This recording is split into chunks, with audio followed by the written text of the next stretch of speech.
نحمده ونستعينه ونستغفره ونؤمن به ونتوكل عليه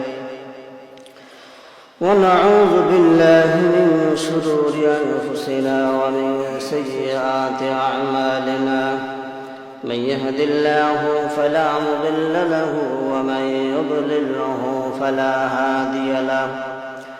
ونشهد أن لا إله إلا الله وحده لا شريك له، وأشهد أن محمدًا عبده ورسوله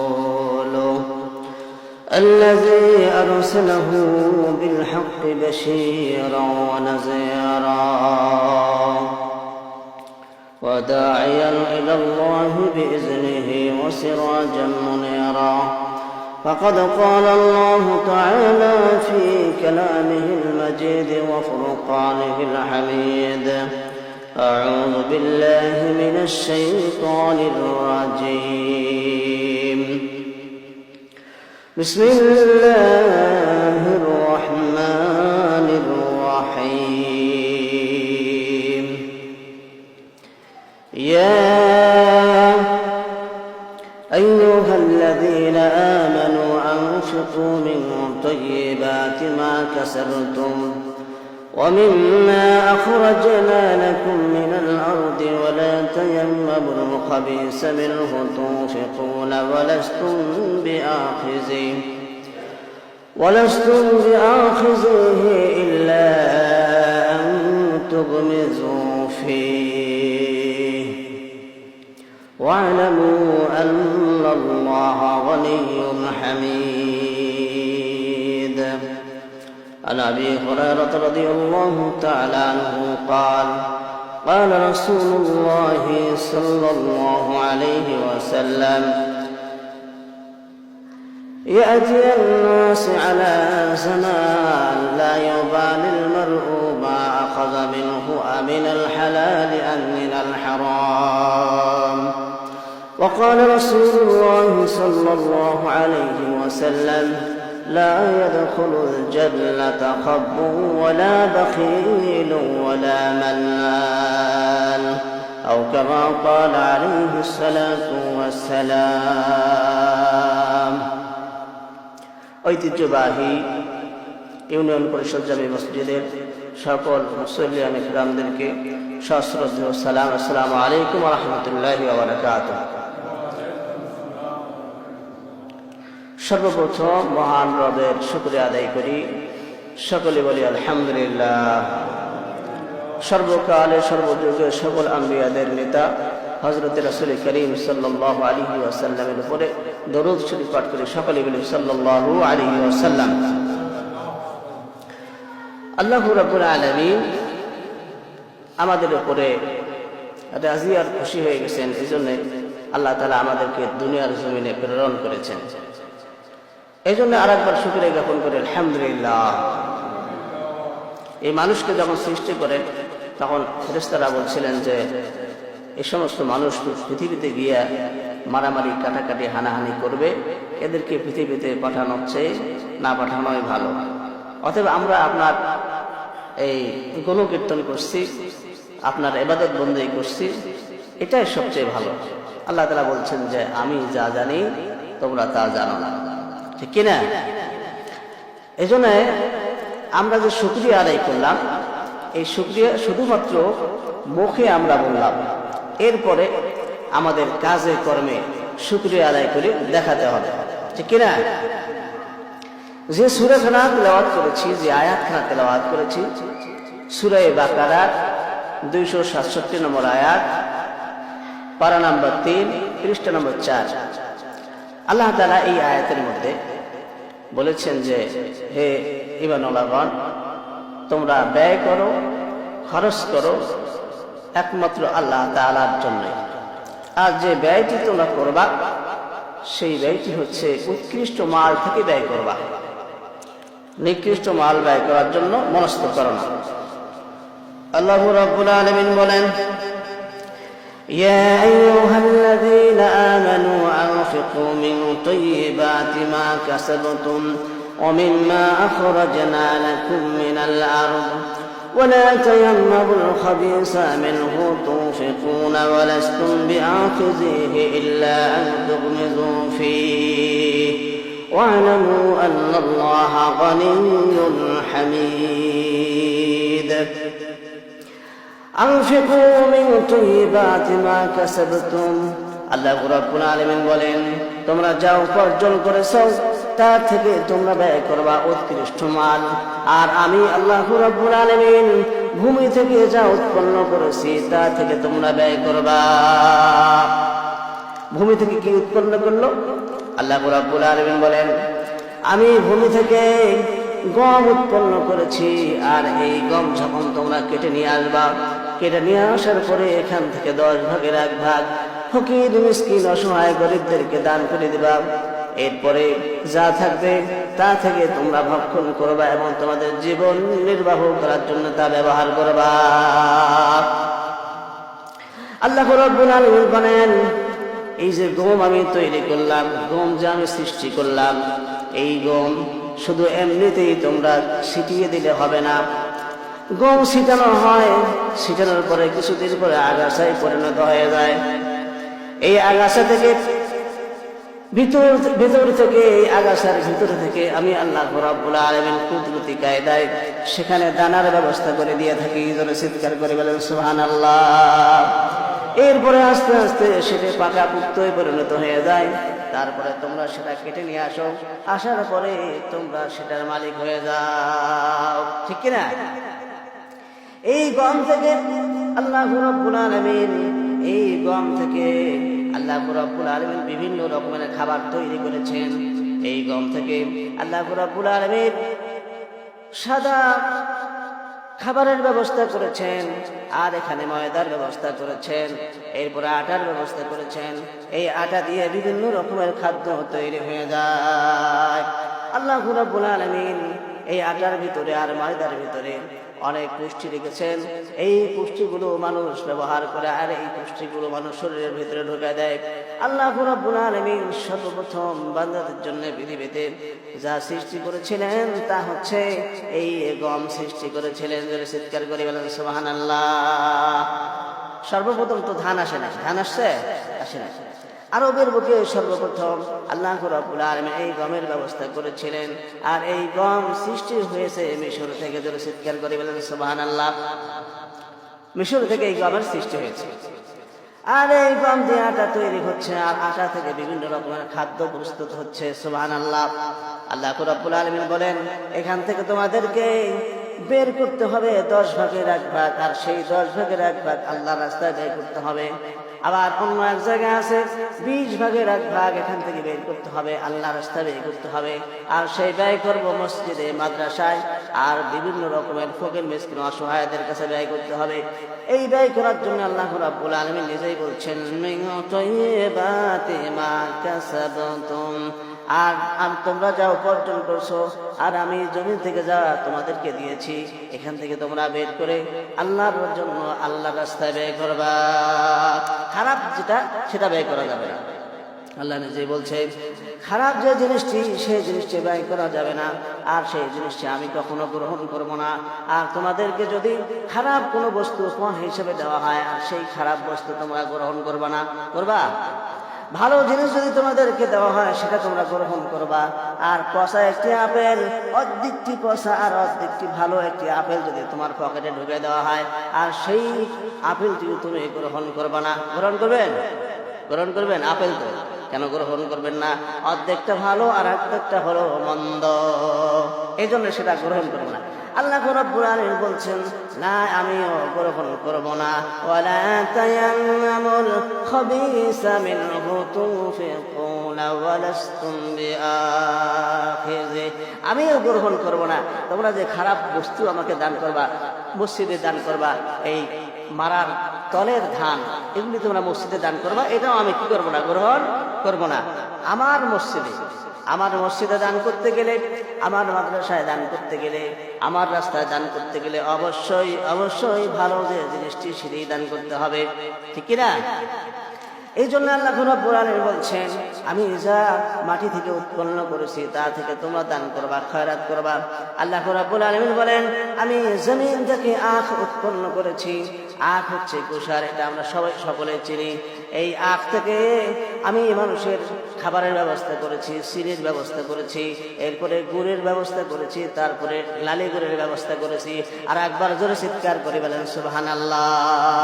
শুধু তাই নয়, এই আখের যে সিবড়ি রয়েছে, এই সিবড়ি দিয়ে আমি প্লেট তৈরির ব্যবস্থা করে দিয়েছি। জোরে চিৎকার করে বলেন সুবহানাল্লাহ।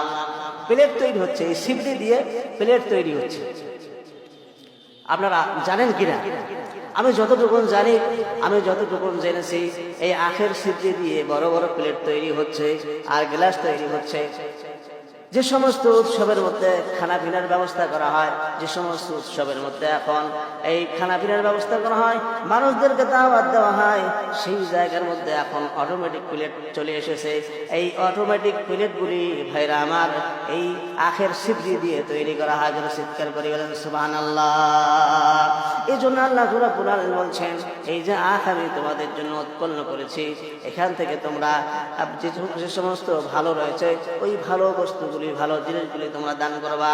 সবগুলি দান করে দিতে বলে নাই, কিছু দান করতে বলছে, কিছু দান করতে বলছে, আবার কিছু নিজের জন্য রেখে দিতে বলছে। সবগুলি দান করে খালি হাত হওয়ার জন্য আল্লাহ রাব্বুল আলামিন বলেননি। আল্লাহ রাব্বুল আলামিন বলছেন, আমি যা দান করেছি তার থেকে ভালো কিছু একটু দান করে দাও। সবগুলি দান করার কথা আল্লাহ বলেন নাই, কিছু দান করো। কাদেরকে দান করবে একটু আগে বলেছি। আল্লাহ রাব্বুল আলামিন বলেন, আমি ধান উৎপন্ন করেছি, আর এই ধান তোমরা মাটিতে ছিটিয়ে দাও। ছিটিয়ে দেওয়ার পরে সেটা আগাছায় পরিণত হয়ে যায়। কিছুদিন পরে এক স্থান থেকে আর এক স্থানে স্থানান্তরিত করা হয়, এক জায়গা থেকে আর এক জায়গায় নিয়ে যাওয়া হয়। যাওয়ার পরে সেই আগাছাটি আস্তে আস্তে বড় হয়ে যায়। বড় হয়ে যাওয়ার পরে সেই জায়গার মধ্যে আমি শীষের ব্যবস্থা করে দিই। জোরে চিৎকার করি বলেন সুবহানাল্লাহ। এই শীষের ব্যবস্থা করে দিলে কি ধান আসবে? আসবে না। লক্ষ্য করুন ভাইয়েরা আমার, কিছু শীষ আছে, সেই শীষগুলোর মধ্যে কোনো রকমের ধান আসে না। আবার কিছু শীষ আছে, সেই শীষের ভিতরে ধান চালের ব্যবস্থা আল্লাহ তাআলা করে দিয়েছেন। ধান যখন কাটানো হয়, কাটার পরে দেখবেন একটি শীষ একত্রিত করবেন। কিছুটার ভিতরে ধান রয়েছে, কিছুটার ভিতরে চাল রয়েছে, আবার কিছুটা শুধু খোসা মাত্র রয়েছে, ঠিক কিনা? এই খোসার ভিতরে আল্লাহ রাব্বুল আলামিন চালের ব্যবস্থা করে দিয়েছেন। আর আমরা কিছুদিন পরে আস্তে আস্তে করে যখন পাকাপোক্ত হয়ে যায়, আর এই কৃষক যখন এই ধান দেখতে পারে, তখন তাদের মন খুশি হয়ে যায়। জোরে চিৎকার করে বলেন সুবহানাল্লাহ। এরপরে তারা কি করে? তারা কেটে নিয়ে আসে।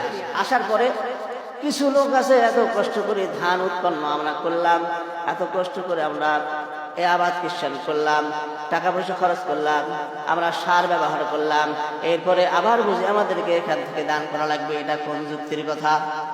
আল্লাহ তাআলা তো বলতেছেন যে দান করতে হবে, আর আমরা বলতেছি আমরা নিজেরা এত কষ্ট করে আবাদ করলাম, এত টাকা পয়সা খরচ করলাম, খরচ করার পরে আবার কি করা লাগবে? দান করা লাগবে। এটা আবার কেমন কথা, ঠিক কিনা? আল্লাহ রাব্বুল আলামিন বলতেছেন, আমি যদি এই জায়গার ভিতরে, আমি যদি এই শিশির ভিতরে চালের ব্যবস্থা না করে দেই, তাহলে মানুষ তোমরা এখান থেকে একটি চালও বানাইতে পারবে না। পারবে? মানুষের ক্ষমতা আছে চাল বানা? ক্ষমতা নাই। কিন্তু আল্লাহ তাআলা বলতেছেন যে তোমাদেরকে এখান থেকে দান করতে হবে, খায়রাত করতে হবে। আল্লাহ রাব্বুল আলামিন পর্যায়ক্রমে বলছেন, আমি সরিষা সৃষ্টি করেছি তোমাদের জন্য শুকনো শুকনো করে, আর এই সরিষাগুলি হচ্ছে বালুকণার মতো। এরপরে আমি আল্লাহ রাব্বুল আলামিন সেই সরিষার ছড়ার ভিতরে সরিষা একটার পরে একটা পর্যায়ক্রমে আমি দিয়েছি। আর একবার জোরে চিৎকার করে বলেন সুবহানাল্লাহ। একটি আরেকটার গায়ের সঙ্গে লাগে না, একটি আরেকটার গায়ের সঙ্গে লাগানি, আলাদা আলাদা আলাদা সেক্টরে আল্লাহ তাআলা এই সরিষাকে সৃষ্টি করেছেন। সুবহানাল্লাহ ওয়া বিহামদিহি। এগুলি হচ্ছে আল্লাহ তাআলার কুদরত। এগুলি কি? আল্লাহ তাআলার কুদরত। আল্লাহ তাআলা খুব সূক্ষ্ম করে, এটা কোনো বিজ্ঞানী এত সূক্ষ্ম করে বানাতে পারবে না। আল্লাহ তাআলা খুব সূক্ষ্ম প্যাকেট দিয়ে দিয়েছিল, ওপরে আবার প্যাকেটও দিয়ে দিয়েছিল। একটা প্যাকেটের ভিতরে সরিষা, সেই সরিষা আবার ফিরে আরেকটা প্যাকেটের ভিতরে, ঠিক কিনা? না বোঝেন নাই? একটা প্যাকেটের ভিতরে সরিষা আল্লাহ রাব্বুল আলামিন সৃষ্টি করলেন, আবার সেই প্যাকেটের ভিতরে যে সরিষা কণা সৃষ্টি করেছেন, সেই কণাটি আবার ফিরে আরেকটা প্যাকেটের ভিতরে জোরে চিৎকার করে বলেন সুবহানাল্লাহ। আল্লাহ তাআলা এগুলি মানুষকে দেখিয়েছে যে আমি এগুলি খুব সূক্ষ্মভাবে সৃষ্টি করেছি। এগুলো মারাই করার পরে এগুলো থেকে আল্লাহ তাআলা কি করেছেন? দান করার জন্য বলেছেন। সুতরাং ভাইরা আমার, দান করার পাশাপাশি আল্লাহ রাব্বুল আলামিনের রহমতের আশা করা লাগবে। আল্লাহ রাব্বুল আলামিনের রহমত ছাড়া কাল কিয়ামতের ময়দানে কেউই জান্নাতে যেতে পারবে না। পারবে? কেউ জান্নাতে যেতে পারবে না কাল কিয়ামতে। বনি ইসরাঈলের একজন ব্যক্তি হযরতে জিবরাইল আলাইহিস সালাতু ওয়াস সালাম রাসূল করিম সাল্লাল্লাহু আলাইহি ওয়াসাল্লামকে শুনাচ্ছেন। বনি ইসরাঈলের একজন ব্যক্তি 500 বছর ইবাদত বন্দেগী করেছে, আর এই 500 বছর ইবাদত বন্দেগী করেছে, আর আল্লাহ রাব্বুল আলামিনকে বলেছে, আল্লাহ আমার যখন মৃত্যু হবে আমার যেন সাজদাবনত অবস্থায় মৃত্যু হয়ে যায়। আল্লাহর কাছে সে দোয়া করেছে। হযরত জিবরাইল আলাইহিস সালাতু ওয়াস সালাম রাসূল করিম সাল্লাল্লাহু আলাইহি ওয়াসাল্লামকে বলছেন, ওগো নবী, আমি যখন আকাশ পথে চলাফেরা করি তখন আমি ওই ব্যক্তিকে একটি পাহাড়ের উপরে আমি দেখেছি। সেই পাহাড়ের উপরে সে ইবাদত বন্দেগী করত, আর সেই পাহাড়ের চতুর্দিকে লোনা পানি, সমুদ্রের মাঝখানে এই পাহাড়, সেই পাহাড়ের উপরে বসে বসে সে ইবাদত বন্দেগী করত। জোরে চিৎকার করে বলেন সুবহানাল্লাহ। এখন খাবারের ব্যবস্থা কেমনে সেখানে আসে? আল্লাহ রাব্বুল আলামিন এই স্থানে একটি আনার ফলের ব্যবস্থা করে দিয়েছেন, আনারের গাছের ব্যবস্থা করে দিয়েছেন। আর একবার জোরে চিৎকার করে বলেন সুবহানাল্লাহ। এরপরে সেখানে মিষ্টি পানির ব্যবস্থা করেছেন, আর একবার জোরে চিৎকার করে বলেন সুবহানাল্লাহ।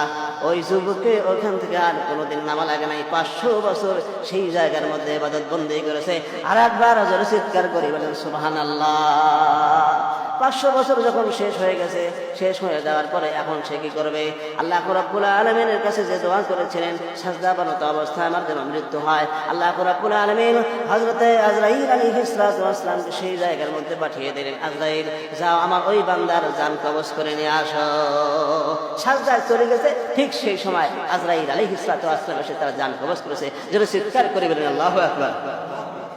ভাইরা আমার, হযরত জিবরাইল আলাইহিস সালাতু ওয়াস সালাম বলছেন, হুজুর এই লোকটা কাল কিয়ামতের ময়দানে আল্লাহর সামনে যখন দাঁড়াবে, আল্লাহ রাব্বুল আলামিন ফেরেশতাদেরকে ডাক দিবে, আমার ফেরেশতারা আমার এই বান্দাকে নিয়ে আসো, আমার এই বান্দাকে তোমরা আমার রহমতে জান্নাতে পৌঁছে দাও। জোরে চিৎকার করে বলেন সুবহানাল্লাহ।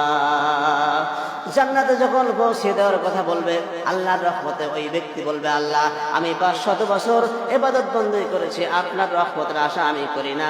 আমি যে 500 বছর ইবাদত বন্দেগী করেছি, এই 500 বছরের ইবাদত বন্দেগীর বরকতে আমাকে জান্নাত দিয়ে দেন। আল্লাহ রাব্বুল আলামিন বলছেন, ও আমার ফেরেশতারা আমার এই বান্দাকে আটকে দাও, আমার এই বান্দার যে 2টা চক্ষু আছে, একটা চক্ষু একটি পাল্লার মধ্যে দিয়ে দাও, আর তার সারা জীবনের আমলগুলি আর একটা পাল্লার মধ্যে দিয়ে দাও। ওজন করো, পরিমাপ করো।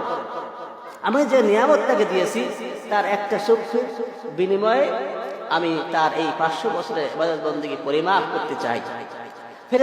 ফেরেশতারা রাসূল করিম সাল্লাল্লাহু আলাইহি ওয়াসাল্লামের কথাগুলি ফেরেশতারা বলছেন, ও আল্লাহ তোমার এই বান্দা যে 500 বছর ইবাদত বন্দেগী করেছে, এই 500 বছরের ইবাদত বন্দেগী একটা পাল্লার মধ্যে দিয়ে দেওয়া হলো। এরপরে হযরত জিবরাইল আলাইহিস সালাতু ওয়াস সালাম বলছেন, হুজুর আরেকটি পাল্লায় তার আরেকটি চক্ষু দিয়ে দেওয়া হলো।